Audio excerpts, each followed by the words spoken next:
अमर उजाला चौथे नंबर का पेज, 27 अमर उजाला चौथे नंबर का पेज कि 2027 में हमको जिताओ और गैरसैंण हम राजधानी बना के दिखाएंगे।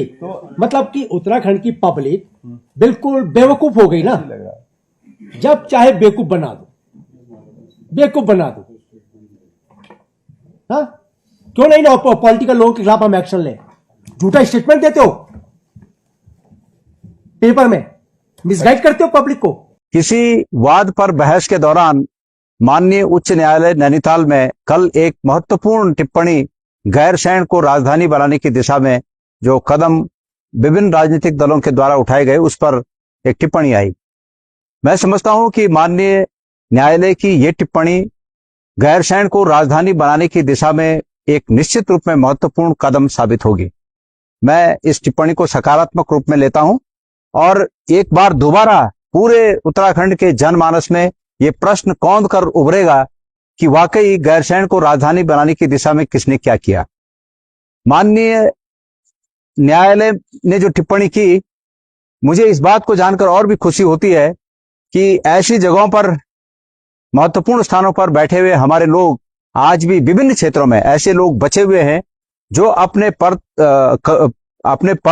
और अपने कर्तव्य के प्रति निष्ठा से, ईमानदारी से उस फर्ज को अदा करते हुए भी अपनी मातृभूमि के लिए मन में बहुत भाव रखते हैं, प्रेम रखते हैं। ये टिप्पणी मैं उस रूप में भी देखता हूं कि एक व्यक्ति जो अपनी काबिलियत के आधार पर किसी पद पर पहुंचे, फिर भी मातृभूमि के लिए उस पद पर ईमानदारी से उस पद का निर्वहन करते हुए अपनी मातृभूमि के लिए मन में एक अगाध प्रेम है। और अगर हिल में होता ना कैपिटल, आज ये उत्तराखंड स्टेट कुछ और होता।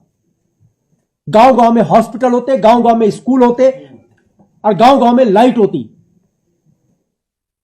आपको सारा डेवलपमेंट नजर आ रहा है देहरादून में। मैं जो माननीय न्यायालय में जो सामने सम्मुख खड़े अधिवक्तागण थे, मैं उनसे एक निवेदन करना चाहता हूं। एक निवेदन मेरा ये है, अर्चना, मेरा एप्लीकेशन ये है उनसे कि कभी माननीय न्यायालय में अगर इस तरह की बात दोबारा उठे किसी बात पर, किसी विषय में, तो निश्चित रूप में मैं उम्मीद करूंगा कि इसकी विवेचना होनी चाहिए कि किस राजनीतिक दल ने इस मुद्दे पर, गैरसैंण को राजधानी बनाने की दिशा में किस राजनीतिक दल ने क्या काम किया, इस पर भी बहस होनी चाहिए। हमारी विपक्षी पार्टी भारतीय जनता पार्टी ये थोपने पे लगी है कि गैरसैंण को राजधानी बनाने की दिशा में कांग्रेस ने कुछ नहीं किया। ये मैं समझता हूं कि कहीं इतिहास में ये गलत रूप में जो भारतीय जनता पार्टी चाहती है दर्ज न हो जाए कि हमने कुछ नहीं किया। सवाल यह है कि हर क्षेत्र में, चाहे वो न्यायिक क्षेत्र हो, चाहे वो राजनीतिक क्षेत्र हो, चाहे वो बैंकिंग क्षेत्र हो, व्यावसायिक क्षेत्र हो, किसानी का क्षेत्र हो, मजदूरी का क्षेत्र हो, हर क्षेत्र में आज भी बतेरे ईमानदार लोग बचे हुए हैं। ऐसा कोई क्षेत्र नहीं है कि जिसमें ईमानदारी की, जिसमें ऐसा हो कि जो क्षेत्र ईमानदार लोगों से शून्य हो गया हो। इसी तरह राजनीतिक क्षेत्र भी है। राजनीतिक क्षेत्र में भी ऐसे लोग हैं, जिस प्रकार से राजनीतिक क्षेत्र के राजनीतिक लोगों के प्रति शंकाएं जताई जाती हैं, तो ऐसा नहीं है। इस तरह के ईमानदार लोग राजनीतिक क्षेत्र में भी हैं जो मन, कर्म और वचन से एक ही तरह की सोच रखते हैं। जनपद पिथौरागढ़ में खुल गया है पहला आयुर्वेदिक चिकित्सालय, उपचार एवं पंचकर्म केंद्र श्री शिवाश्रम, विण ब्लॉक निकट एपी हस्तिराहा, पिथौरागढ़। यह मोटापा, स्लिप डिस्क, साइटिका, डवीनस पीठ दर्द, कब्ज, फ्रोजन शोल्डर, हड्डी बढ़ना, सर दर्द, जोड़ों के दर्द, गठियाबाद, त्वचा रोग, अनिद्रा सहित अन्य रोगों हेतु बेहतरीन थेरेपी दी जाती है। आयुर्वेदिक डॉक्टर द्वारा रोगों की जांच तथा खून की जांच के बाद सही खान पान हेतु आयुर्वेदिक डाइट चार्ट भी प्रोवाइड कराया जाता है। योग गुरु द्वारा निःशुल्क योगा की सुविधा दी जाती है। श्री शिवाश्रम केंद्र में सभी प्रकार की आयुर्वेदिक दवाइयाँ भी उपलब्ध है। आज ही नीचे दिए गए नंबरों पर संपर्क करें। 8,000 करोड़ की प्रॉपर्टी है वो तो मैं ओपन उसमें बोल रहा हूँ, लाइव स्ट्रीमिंग में बोल रहा हूँ। ये तो सदन कर गैरसैंण में 8,000 की प्रॉपर्टी है, 8,000 करोड़ की प्रॉपर्टी, पूरा फुल इंफ्रास्ट्रक्चर है। कोई भी जाकर के विजिट करके देख ले। इन लोगों को केवल अटैची लेके जाना है। कि मैं ये कहना चाहता हूं कि माननीय जो अधिवक्तागण कभी इस प्रकार का बात अगर उठे वहां, तो मैं उम्मीद करता हूं कि वो इस पक्ष को जरूर रखेंगे कि गैरसैंण में जो कुछ भी हुआ, जो कुछ भी राजधानी बनाने की दिशा में वहां भवनों का निर्माण हुआ, आधारभूत सुविधाओं का निर्माण हुआ, वो आधारभूत सुविधाओं का निर्माण कांग्रेस की सरकार में हरीश रावत मुख्यमंत्री होते हुए और गोविंद सिंह कुंजवाल जी विधानसभा के अध्यक्ष होते हुए इनके नेतृत्व में ये सोच कांग्रेस की सरकार ने वहां साकार करने का प्रयास किया। और उसके बाद जब राजधानी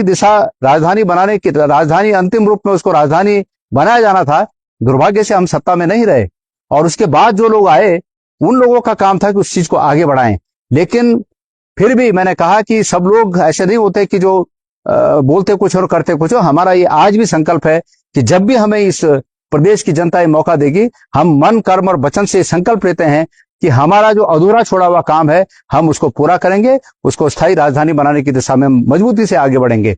हमारे मंशा पर मैं उम्मीद करता हूं कि लोग बिल्कुल शक न करें। मन कर्म और वचन, मैंने कहा कि मन कर्म और वचन से एक तरह सोचने वाले लोग आज भी हर क्षेत्र में हैं और उसमें राजनीति भी शामिल है, राजनीतिक क्षेत्र भी उसमें शामिल है। तो ये इतिहास में याद रखा जाए कि कांग्रेस की जो पहले सरकार थी 2012 से लेकर 17 तक, खास करके 14 से 17 तक, उस सरकार ने गैरसैंण को राजधानी बनाने की दिशा में हरीश रावत जी के मुख्यमंत्री होते हुए, गोविंद सिंह कुंजवाल जी के विधानसभा अध्यक्ष होते हुए बहुत महत्वपूर्ण कदम उठाए।